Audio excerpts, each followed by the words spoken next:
여러분 반갑습니다. 반갑습니다. 보고 싶었습니다. 목회 연구를 가지고 한 달 동안 우리 교회와 또 저의 충전의 시간을 지켜주신 하나님께 감사를 드립니다. 기도와 사랑으로 동력해 주시고 배려해 주신 모든 분들께 감사를 드립니다. 함께 아가서의 말씀을 한 절 더 읽습니다. 16절입니다. 읽읍시다. 시작. 내 사랑하는 자는 내게 속하였고 나는 그에게 속하였도다. 아가서는 참 아름다운 성경입니다. 한번 따라합시다. 아가서. 우리 한번 더 저 구절 읽습니다. 시작.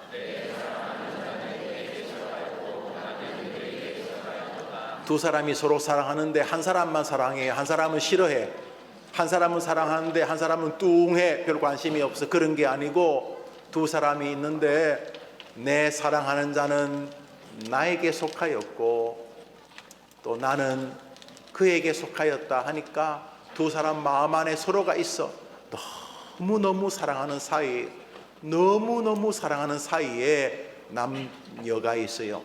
남자의 이름은 솔로몬이었고 여자의 이름은 술람미 여인이었어요. 이 두 사람이 정말 사랑한 사랑의 이야기예요. 사랑의 이야기.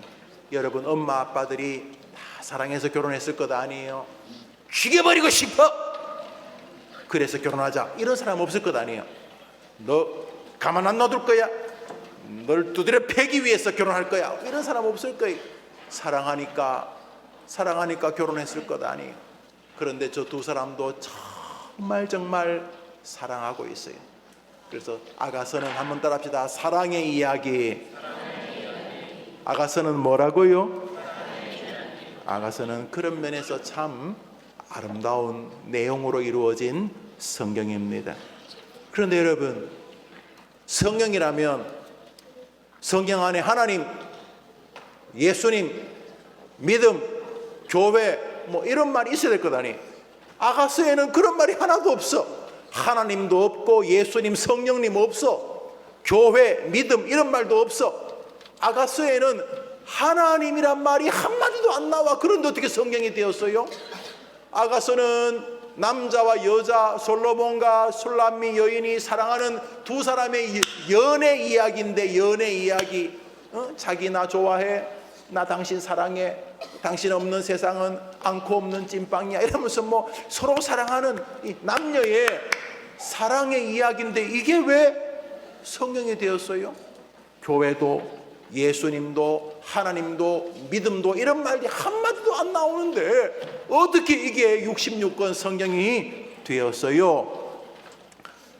이 성경은 하나님이란 말이 한마디도 안 나오지만은, 교회란 말이 한마디도 안 나오지만은, 하나님과 하나님의 자녀가 서로 사랑하는, 예수님 우리 신랑 되시고 우리는 예수님의 신부 되는 하나님과 하나님 백성, 예수님과 성도의 관계를 은유적으로, 비유적으로, 상징적으로 기록했다는 것을 사람들이 깨닫고, 아하, 이게 하나님과 우리의 사랑의 이야기구나 하는 것을 많은 사람들이 알게 되었어요. 그래서 이 아가서에는 솔로몬과 술람미 여인의 사랑의 이야기를 통해서 하나님이 우리를 얼마나 사랑하시는지를 보여주시는 것이구나 깨닫게 되었기 때문에 이 아가서는 비유로 하나님의 진리를 우리에게 알려주는 성경이기 때문에 성경책이 되었던 것이에요. 한번 따라합시다. 아가서는 상징과 은유와 비유로 이루어진 책이다. 그러니까 이 비유와 상징을 알지 못하면 아가서를 이해할 수가 없겠지요. 그렇지만 비유와 상징을 목사님과 함께 같이 상고하는 동안 여러분이 마음의 길을 딱 열면은 하나님이 여러분에게도 너무너무 멋진 사랑의 이야기처럼 예수님이 여러분에게 다가와 주실 것입니다. 자, 그러면 하나님 그리고 우리를 사랑의 관계로 설명하면서 하나님과 우리를 사랑하는 곳, 사랑하는 마음, 하나님과 우리가 서로 사랑으로 가꾸어가는 사랑의 세계를 통틀어서 한번 따라합시다. 포도원. 두 사람이 서로 사랑하는 사랑의 관계가 싹트는 곳이 포도원이다. 그래, 이것은 두 사람이 서로 사랑을 키워가는 가정일 수도 있고 교회일 수도 있고 믿음의 여정일 수도 있어요. 하나님께서는 솔로몬과 술람미 여인을 통해서 하나님과 우리 사이의 사랑의 이야기를 기록하시면서 이 두 사랑이 싹트는 곳이 포도원, 이 두 사람이 사랑으로 만들어가는 것이 포도원이라고 말씀하시고, 마지막으로 한번 따라합시다. 하나님과 우리 사이를 방해하는, 포도원을 공격하는 악한 세력은 여우로 상징하셨다. 박스, 여우로 상징하셨어요. 자, 이제 아가서를 들을 준비가 다 되었어. 왜냐하면 목사님 배경 설명을 했으니까. 솔로몬과 술람미 여인 관계를 하나님과 우리 관계로 설명을 하고, 술람미 여인과 하나님이 사랑으로 만들어가는 가정, 사랑으로 만들어가는 교회, 사랑으로 만들어가는 신앙의 모든 여정을 포도원으로 상징하고, 이 두 사람이 사랑하는 관계를 허물려고 하는 악한 세력 사단을 누구로 상징했다고요? 여우로 상징했다. 이제 오늘 성경 본문 15절을 읽습니다. 읽읍시다. 여러분은 읽으면 외울 수 있지요? 시작. 우리를 위하여 여우 곧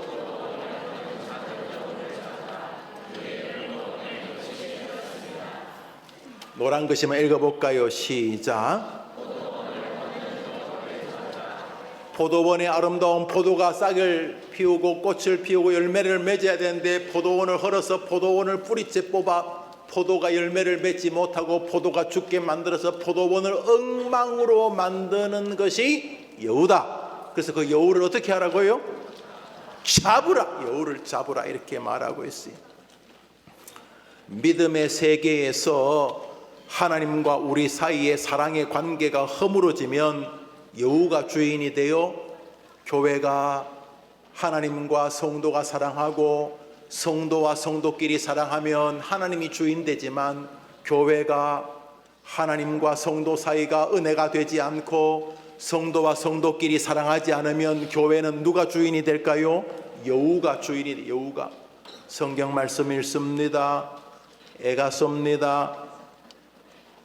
예레미야 애가 5장 읽습니다. 시작. 믿음의 공동체 시온산은 교회가 있는 곳인데, 시온산이 황무해지면 누가 주인이 돼요? 여우가 이거 다 내 거다, 이거 다 내 거다 하고 돌아다니는 거예요. 가정이 하나님 안에서 서로 사랑하면 하나님이 주인 되지만, 가정이 서로 미워하고 싸우면 분쟁, 불화, 미움, 적이감, 괴로움이 주인이 되는 거예요. 딱 집에 들어가면 야, 이 집은 믿음과 소망과 사랑의 하나님이 주인이시구나 하는 집이 있는가 하면, 어떤 집에 딱 들어가면 원망과 분노, 여우가 주인이 되는 집이 있어요. 어떤 교회는 들어가면 이 교회는 하나님이 주인이구나, 이 교회는 말씀이 주인이구나 다 느끼는 교회가 있는가 하면, 어떤 교회에 들어가면 미움과 시기와 무정함과 사랑 없는 여우가 주인이 되는 교회가 있어요. 어떤 가정은요, 신혼부부에서부터 머리가 백발이 된 70, 80 할아버지가 되어도 그 가정에 딱 들어가면 그 부부 사이에 사랑과 인정과 감사와 기쁨과 은혜가 주인이 되는 가정이 있는가 하면, 어떤 가정은 신혼부부에서부터 시간이 지나면서 미움과 원망과 한탄의 여우가 주인이 되는 그런 가정도 있어요. 사랑의 하나님이 주인이 되지 않는 곳은 여우가 거닐고 다니면서 이거 내 거다 하게 되는 거예요. 여우는 하나님과 우리 사이에 포도원을 허는 악한 세력이에요. 그래서 오늘 성경은 여우를 잡으라고 말하고 있는 거예요. 오늘 우리에게 주시는 하나님의 말씀을 볼 때 저 본문에서 우리가 기억해야 될 진리가 하나 있어요. 오늘 설교 본문 읽읍시다. 읽습니다. 시작. 우리를 위하여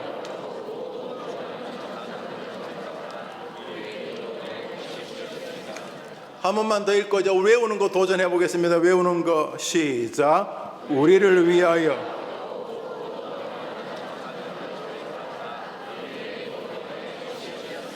화면에 가려줘 보세요. 화면 지워 보세요. 우리를 위하여 여우 시작. 여우 곧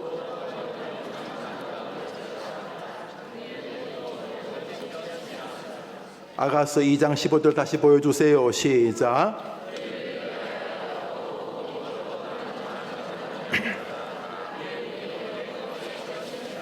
한번 따라합시다. 우리가 하늘나라 가는 날까지 여우는 우리를 공격한다.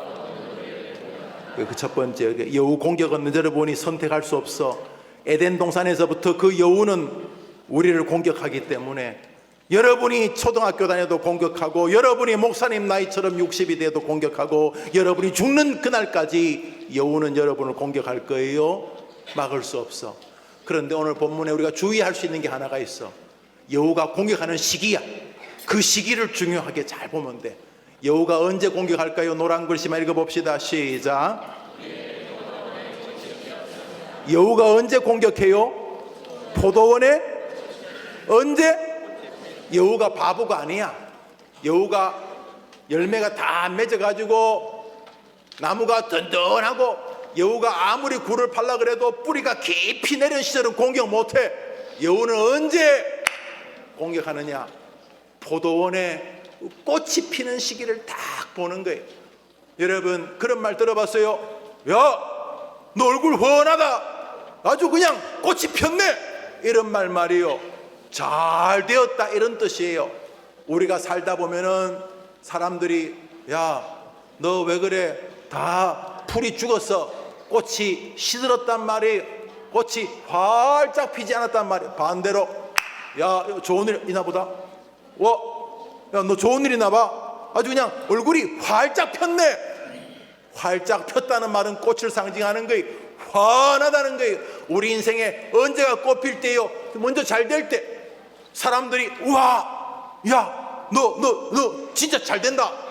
공부도 하는 대로 잘 되고 막 내가 하고 싶은 일도 막 거침없이 잘 되고 사람들이 막 나를 부러워하고 사람들이 잘 나갈 때 우리는 그때 꽃이 핀다 그런 말을 해요. 그때 여우는 숨죽이고 있다가 저 집사 딱 됐다. 저 목사 저 장로 저 잘 됐다. 꽃이 필 때 여우는 공격을 하는 거예요. 우리가 지혜를 가져야 돼. 언제 공격한다고요? 노란 글씨 한 번 더 읽읍시다. 시작. 포도원에 꽃이 피는 시기가 첫때 공격하면 꽃을 확 꺾어버리면 열매가 못 맺히는 걸 아는 거예요. 그래서 꽃 필 때가 조심해야 돼. 조심해야 돼. 꽃 필 때가 주의해야 될 때. 성경 말씀 잠언서 16장 읽읍시다. 시작.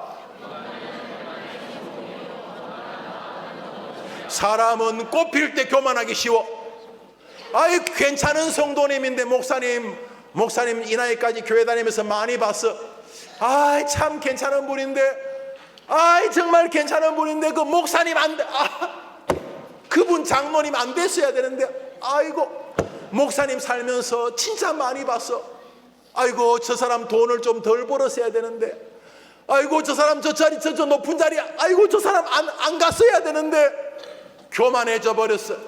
교만해지자 상상도 할 수 없는 슬픔의 자리에 떨어지고 말아요. 노란 글씨 다시 한번 읽습니다. 시작. 교만은 여우는 언제 공격한다고요? 언제? 꽃 필 때. 꽃 필 때. 와 꽃이 활짝 폈네. 조심해야 돼. 잘 될 때 뭔가 잘 될 때 조심해야 돼. 성경은 여우는 우리를 알아요.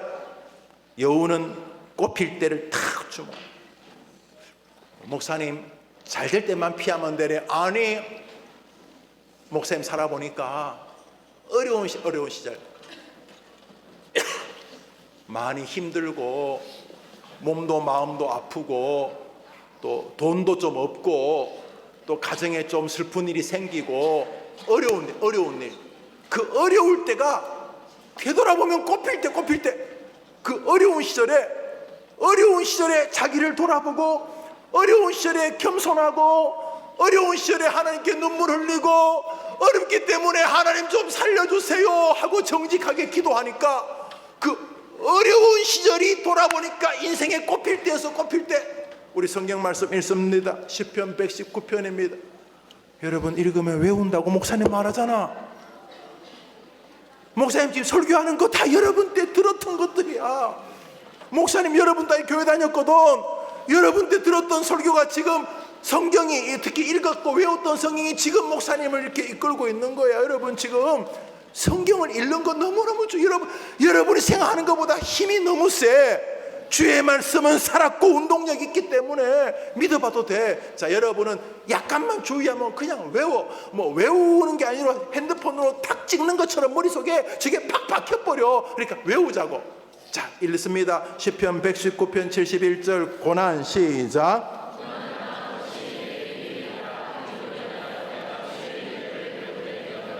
뭐가 유익이라고?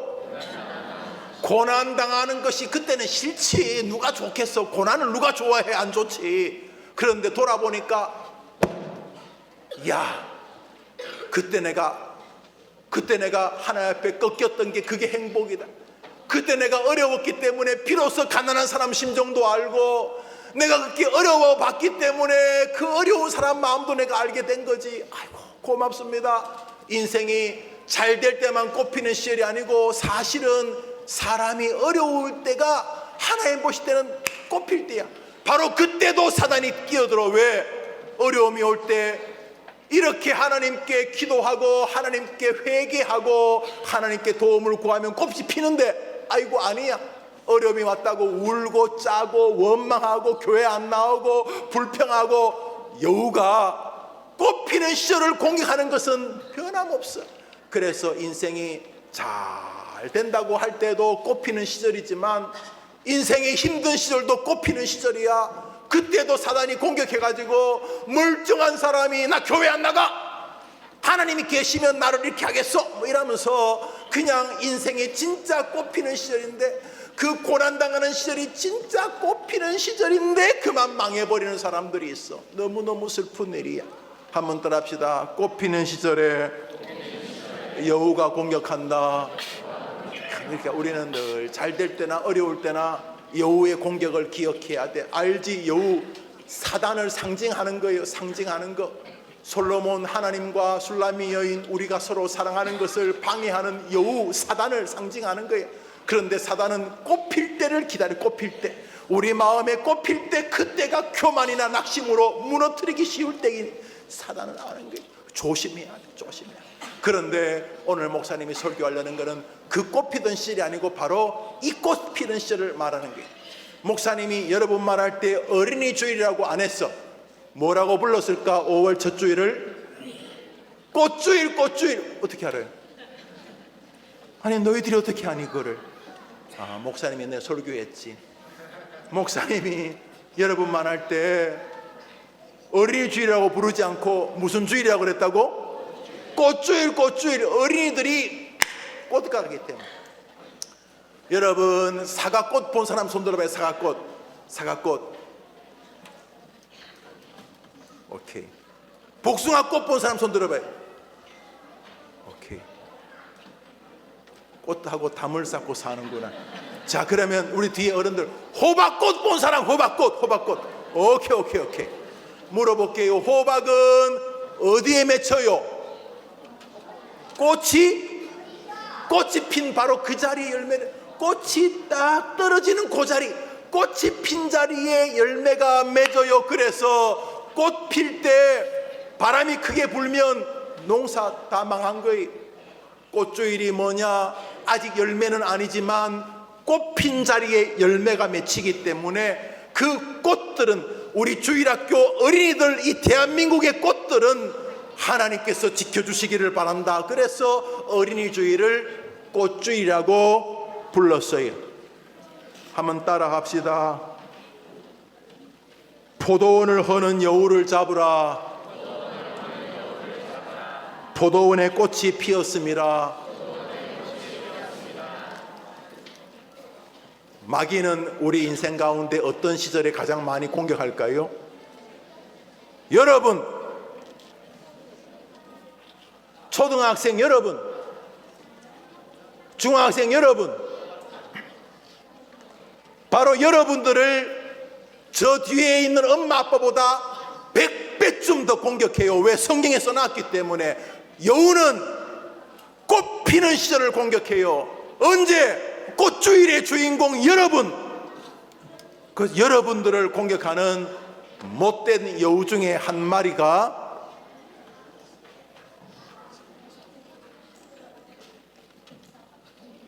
동성애를 조장하고 동성 결혼을 법으로 만들고 학교에서 남자 선생님이 여자 복장, 여자 빤스를 입고 들어와서 남자 선생님이 동성애 결혼과 동성 부부가 좋은 것이라고 가르치는 일들을 하려고 하는 거예요. 저 뒤에 있는 엄마 아빠들은 동성애, 동성결혼 99%가 동의하지 않아요. 우리 할아버지 할머니 가운데 동성애, 동성결혼 동의하는 사람이 몇 명이나 있어요. 사단은 꽃피는 시절을 공격해요. 우리 어린이들을.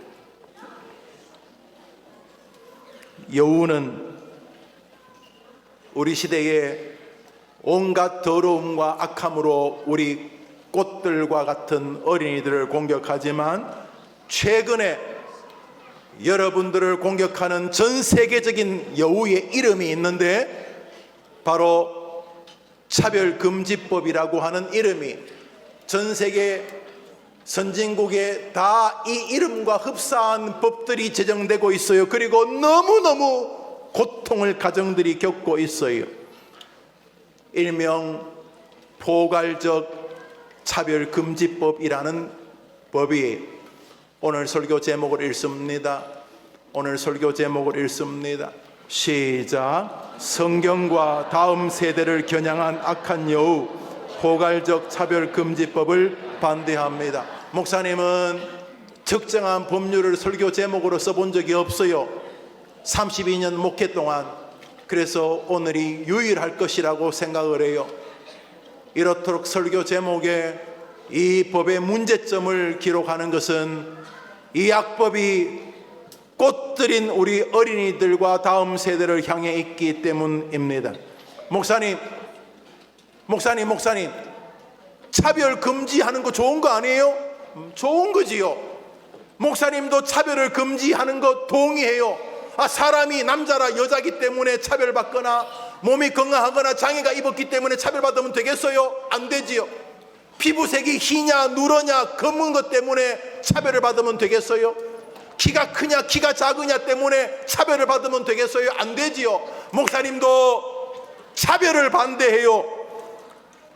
나이, 신체 장애, 피부색, 신체 조건, 이런 것으로 차별받으면 안 되지요. 목사님도 차별을 반대해요. 그래서 우리나라는 장애인 차별금지법, 인종차별금지법, 연령차별금지법, 고용차별금지법, 기간제법, 파견법, 이런 모든 개별적인 차별금지의 법들이 있어요. 목사님 대부분을 동의해요. 개별적 차별금지, 장애인이라고 차별받으면 되겠어요? 안 되지요. 안 되지요. 엄마가 안 계시다고, 아빠가 안 계셨다고, 할아버지 할머니 손에 자랐다고 사회에서 차별받으면 되겠어요? 안 되지요. 목사님도 차별 반대해요. 차별하면 안 되지요. 그런데 문제는 포괄적 차별금지법입니다. 국가인권위에 여기에 약 23가지 정도가 있는데 장애, 나이, 피부색 이런 거 차별 저는 인정해요. 이런 거 차별하면 안 돼요. 그런 얘기 중요한 게 있어요. 한번 따라합시다. 성별, 성적 지향, 성별 정체성, 이것도 차별받으면 안 된다 라는 것을 동의하지 않아요. 무슨 말이냐? 하나님께서 김영우를 남자로 만드셨어요. 하나님께서 어떤 사람을 여자로 만드셨어요. 하나님이 계획이 있는 거예요. 여성의 아름다움이 있어요. 남성의 아름다움이 있어요. 남성의 역할이 있어요. 여성의 역할이 있어요. 하나님이 사람을 남자와 여자로 만드셨어요. 창세기 12장 7절을 읽습니다. 창세기 1장 27절을 읽습니다. 시작.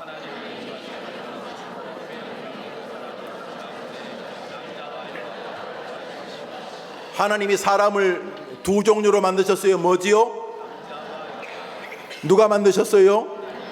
그런데 여기 성별 차별이 없앤다는 말은 남자도 여자가 될 수 있고 여자도 남자가 될 수 있는 것을 법으로 정하고 이것을 반대하면 차별한다고 감옥에 집어넣고 벌금을 매기겠다는 거예요. 무슨 말이냐 하면 학교에서 나라에서 이제 초등학교 1학년 7살 8살 된 학생에게 야, 너 남자 싫지?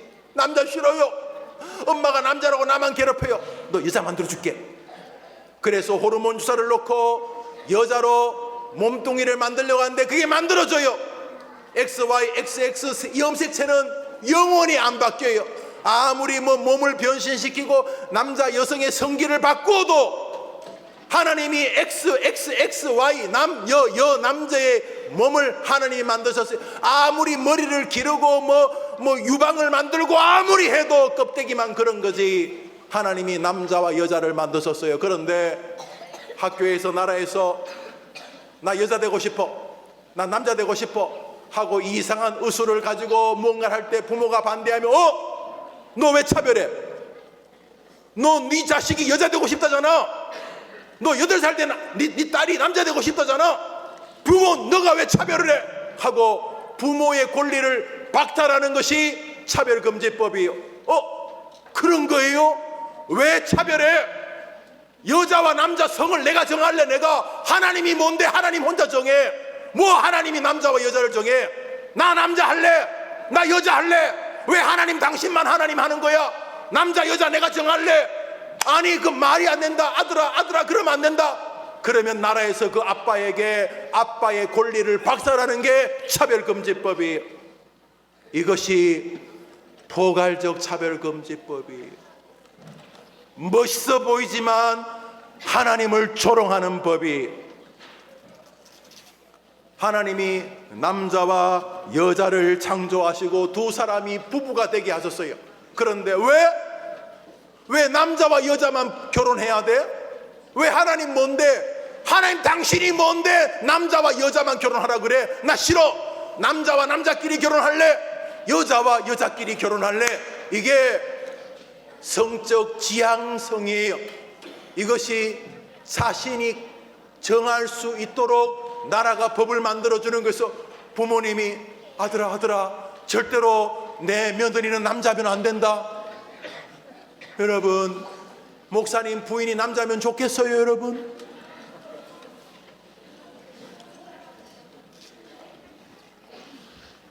여보 허허허 하고 수염난 남자면 좋겠냐고요? 그런데 이거 이상해요. 그러면 벌금을 물리겠다는 거. 왜 너 이상하다 그래? 너 왜 차별해? 남자와 남자가 결혼할 수 있는 거지 왜 반대? 당신 자식 결혼하는 거 동성 결혼하는 거 반대했으니까 벌금 내. 이게 포괄적 차별금지법이. 이 법은 우리의 가정을 허무는 데 초점이 있어요. 이 법은 하나님과 우리 관계를 무너뜨리는 데 초점이 있어요. 성경 레위기를 읽습니다. 읽읍시다. 시작. 너는 여자와 동침함 같이 남자와 동침하지 말라. 이는 가증한 일이니라. 누구든지 여인과 교합하듯 남자와 교합하면 둘 다 가증한 일을 행하니 반드시. 성경은 동성애를 죽여야 될 범죄라고, 콜레라와 장티푸스처럼 주변을 전염시키는 악한 법이고 죽일 만큼 하나님을 싫어하는 죄라고 말하고 계시는 거예요. 그러니까 동성애자들은 기독교를 싫어해요. 왜냐하면 성경이 죄라고 말하기 때문에 싫어해요. 그런데 차별금지법, 포괄적 차별법이 진행되면 목사님 이렇게 설교하면 목사님에게 감옥을 가게 하거나 징벌적으로 계속 3천만 원씩, 그러니까 끝도 없이 300억이 될지 3천억이 될지 목사님에게 벌금을 물리고 이런 설교를 못하게 하는 것이 포괄적 차별금지법. 왜요? 나 동성애자인데 김용호 목사 설교 때문에 모욕감을 가졌어. 차별받았어. 당신 벌금 내. 당신 감옥 가. 그래서 3년까지 감옥을 보내는 법이 포괄적 차별금지법이에요. 성경이 하지 말라고 했는데, 성경이 하지 말라고 했던 말을 했는데 자기가 차별받았다고. 당신이 성경에 있는 말을 했기 때문에 나 차별받았어. 당신 감옥 가야 돼. 이것이 포괄적 차별금지법이. 이 법이 제정되면 이렇게 하겠다는 것이 이 법의 정신세계예요. 포도원을 허는 여우를, 그래서 성경은 잡으라고 말하는 거예요. 열왕기상을 읽습니다. 시작. 그 땅에 또 남색하는 자가 있었고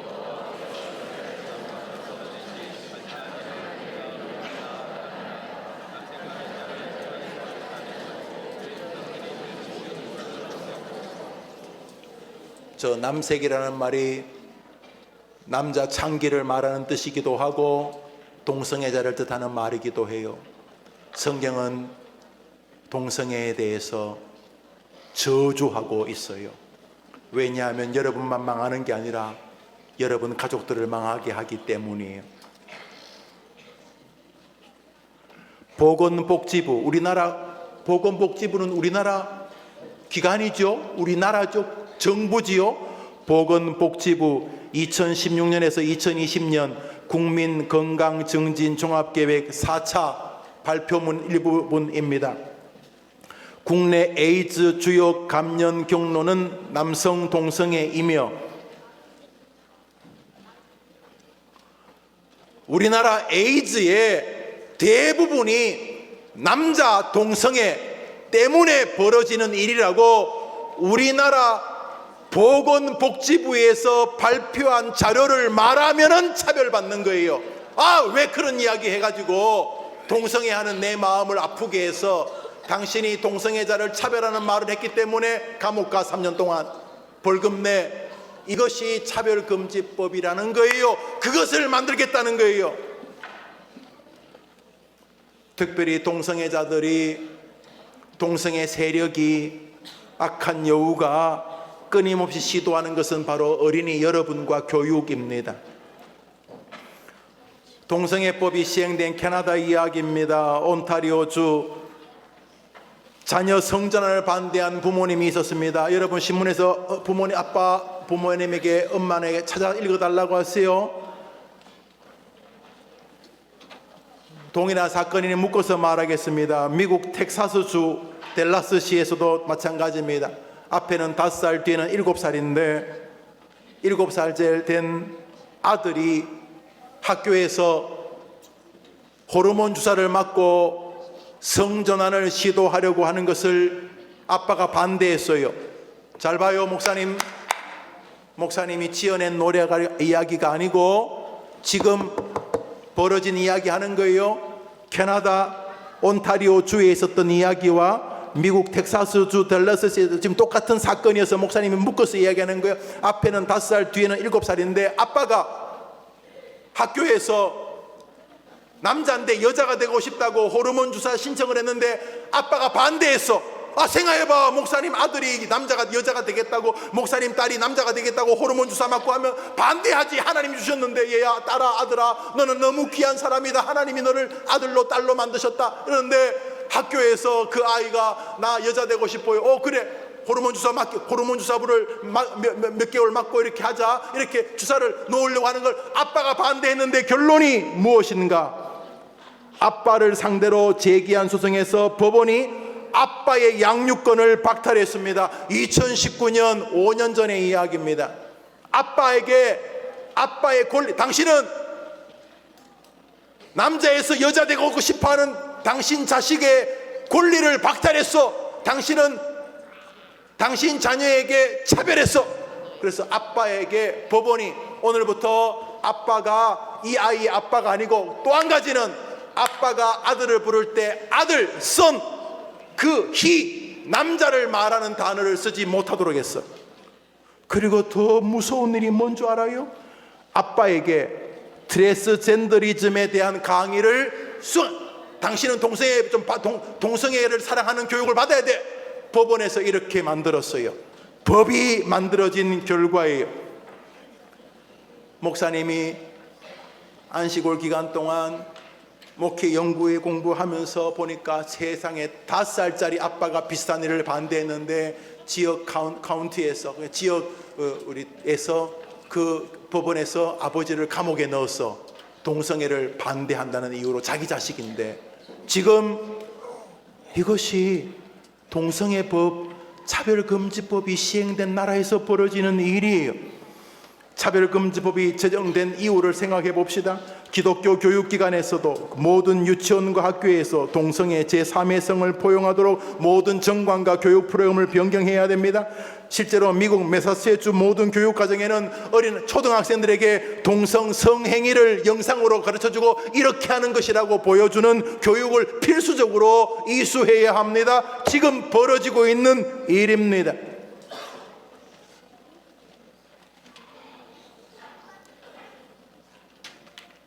그래서 오늘 우리 교회를 비롯하여 한국의 교회가 꽃피는 시절 우리 아이들을 망칠 수는 없다. 저 뒤에 계시는 엄마 아빠 가운데, 할아버지 할머니 가운데 동성애 우호적인 분 거의 없을 거예요. 그런데 이 아이들은 아니, 때로는 남자가 싫고 때로는 여자가 싫을 수 있어요. 그때 법으로 그것을 지지해주면 아이들이 정리가 되기 전에 무서운 일들이 벌어지고 있는 것이, 우리 그것을 막아야 하는 거예요. 그래서 우리 대한민국의 교회들이, 우리의 대한민국의 모든 부모들이 목숨을 걸고 지키고 교육하고 온 힘을 다해 돌보려고 하는 어린 아이들, 자기 자녀를 향한 사랑의 어떠한 정점에서 함께 모여 기도하려고 하는 거예요. 왜요? 성경이 그것을 지지하기 때문입니다. 사무엘상 읽습니다. 읽읍시다. 시작. 사무엘이 이르되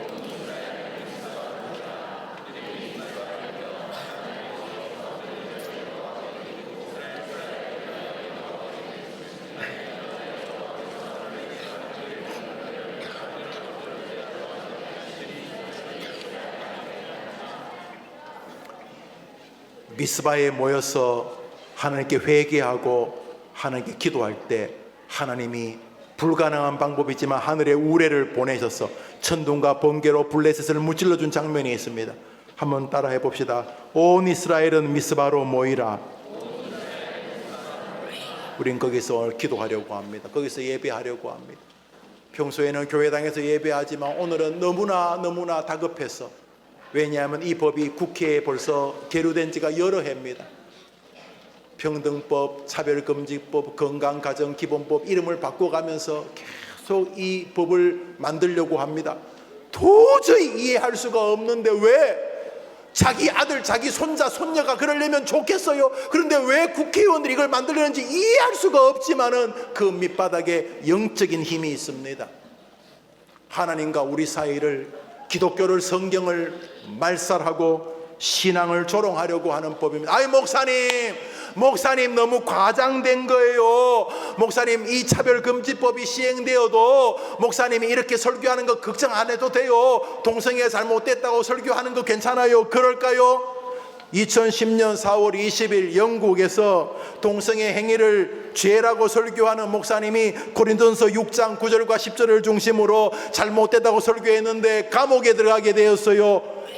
동성애 반대했다는 이유 때문입니다. 차별을 금지하는데 차별했다는 이유 때문입니다. 2013년 3월 28일 윌리엄 와콧이라는 캐나다 한 목사님이 학교 앞에서 동성애가 잘못됐다고 외치다가 감옥을 갔어요.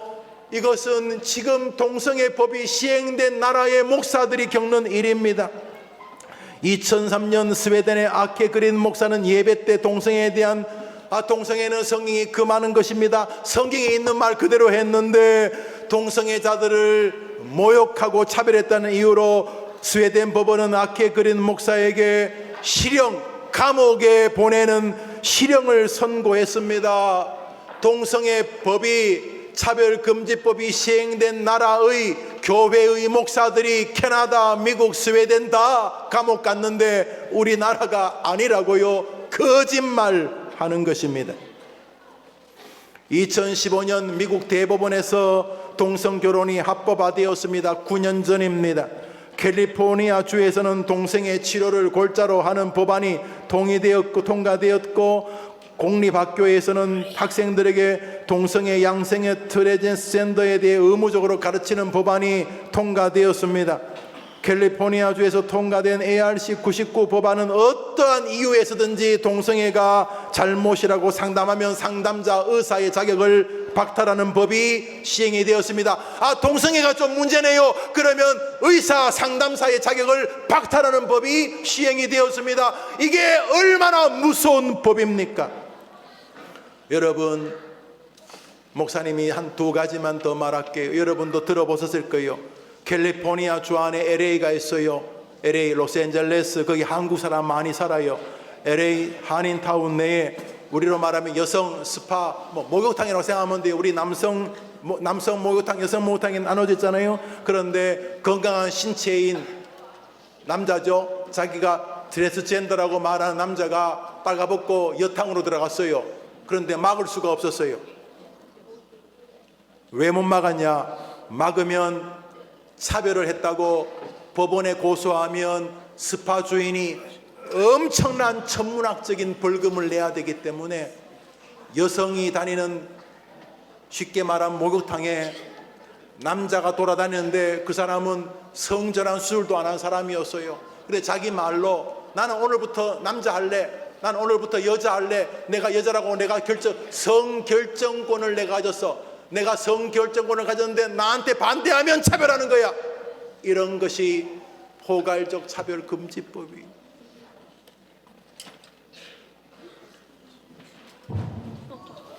미국에서 동성애 커플이 결혼했는데 동성애 커플이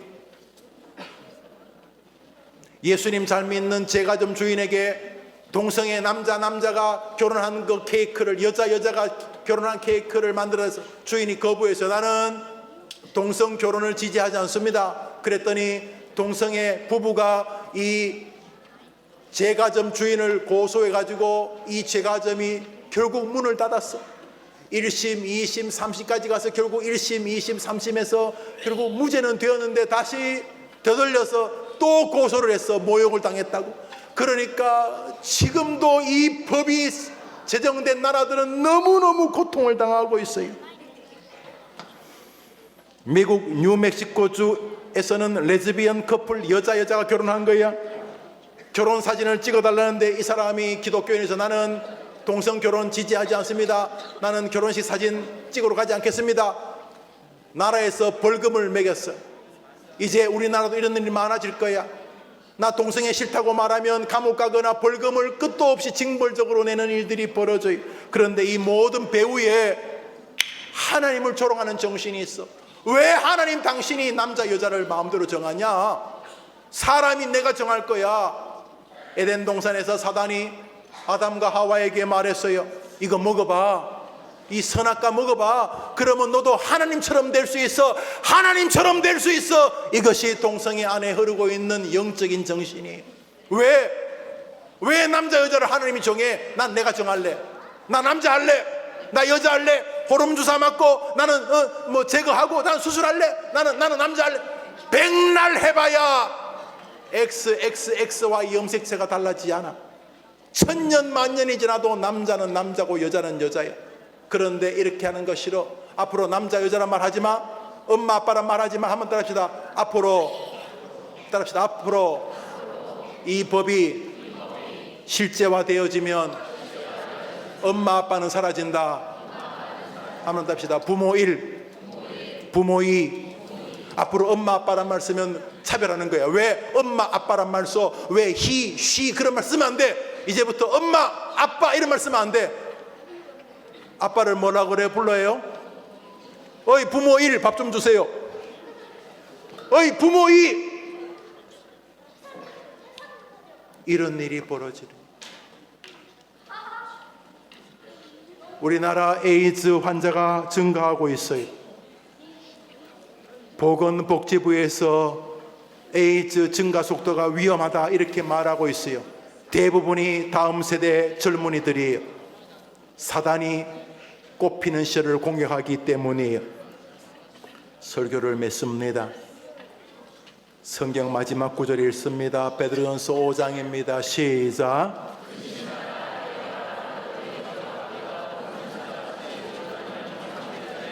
다시 읽습니다. 시작.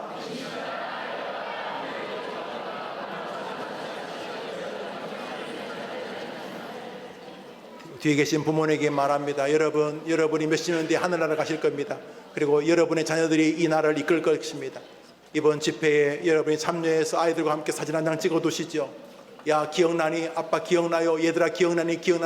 몇십 년 전에 우리가 그렇게 미스바 광장에 이스라엘 백성이 모여 기도하듯이 우리가 한국 중심에 모여서 눈물로 호소했던 기억하니?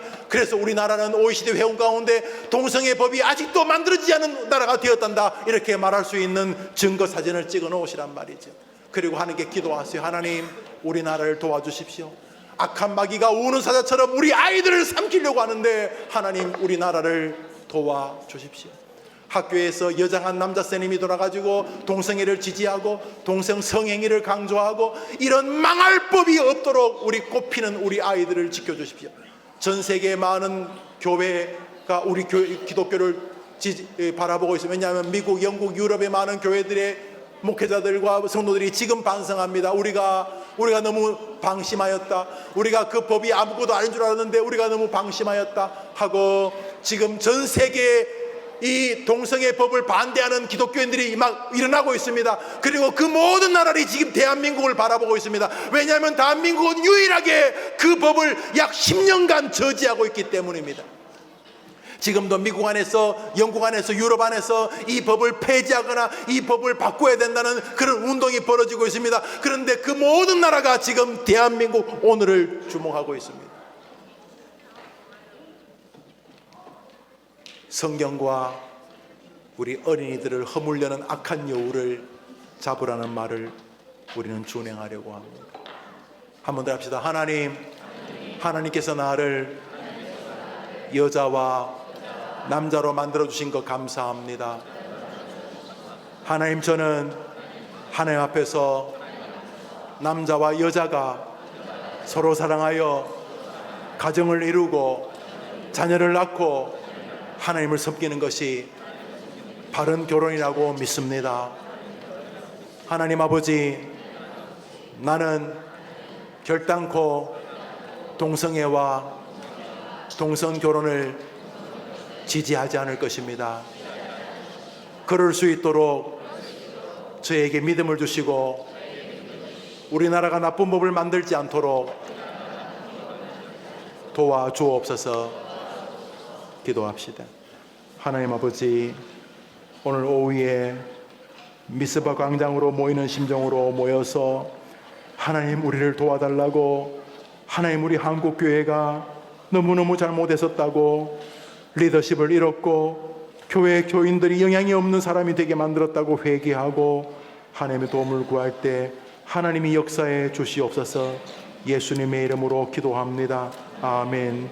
구주 예수님의 은혜와 하나님의 사랑과 성령의 교통하심이 꽃피는 시절을 공격하는 사단을 기억하고 믿음으로 승리하기를 다짐하면서 포괄적 차별금지법이라는 아주 못된 법을 만들어서 우리 어린아이들을 방해하려는 이 세상에서 하나님께 도움을 구하려고 하는 우리 대한민국의 교회와 해림교회와 오늘 오후에 모여서 기도할 모든 예배할 하나님의 백성들과 그 모든 예배 과정들 위해 영원토록 함께 있을지어다. 아멘.